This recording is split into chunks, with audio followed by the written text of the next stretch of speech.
Magandang gabi mga kapuso. Ako po ang inyong Kuya Kim na magbibigay sa inyo ng trivia sa likod ng mga trending na balita. Inisyo kamakailan dito sa Pilipinas ang tinuturing ngayong longest usable postage stamp sa buong mundo. Mula yan sa PhilPost para sa ating mga Pilipino. Ano kaya ang disenyong makikita rito? The Pasig River has long been a silent witness to the flow of time. Ito raw ang maagang paaginaldo sa atin ng PhilPost ngayong Pasko. Isang postage stamp. Pero hindi lang daw ito basta simpleng stamp.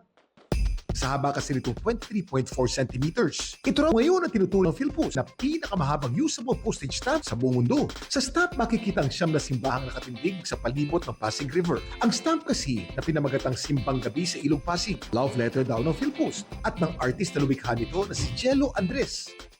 Sa Christmas tradition na malapit sa puso natin mga Pinoy. Ano pa? Di ang Simbang Gabi. Ito yung lumalabas na pinakamahabang usable stamp as of today.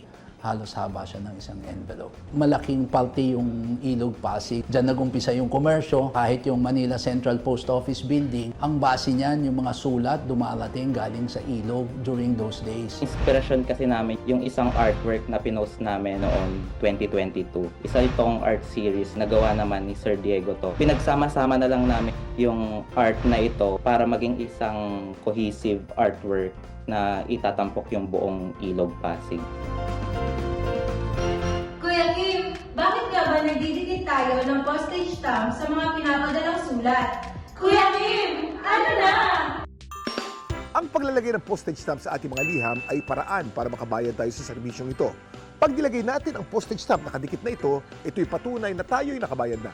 Bago man naimbento ang mga adhesive stamp, nakapagbabayad na rin tayo sa postal service. Gumagamit tayo ng ink at rubber stamp.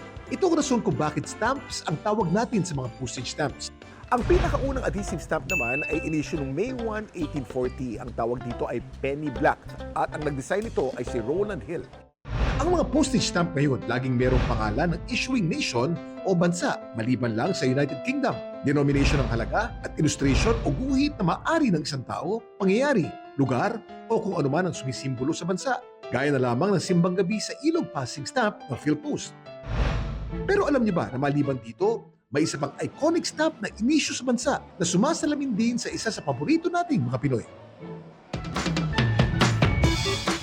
Noong April 14, 1934, inisyu sa Pilipinas ang pinakaunang basketball stamp sa buong mundo para i-commemorate ay kasampung Far Eastern Championship Games na ginanap sa Maynila noong taong yun. Ang Far Eastern Championship Games katumbas ng Asian Games noong mga panahong yun. Ang naturang stamp nagkakahalaga lang ng 16 cents. Samantala, para malaman ang trivia sa likod ng viral na balita, i-post o i-comment lang #Kuya Kim. Ano na? Laging tandaan, importante ang may alam. Ako po si Kuya Kim at sagot ko kayo 24 oras.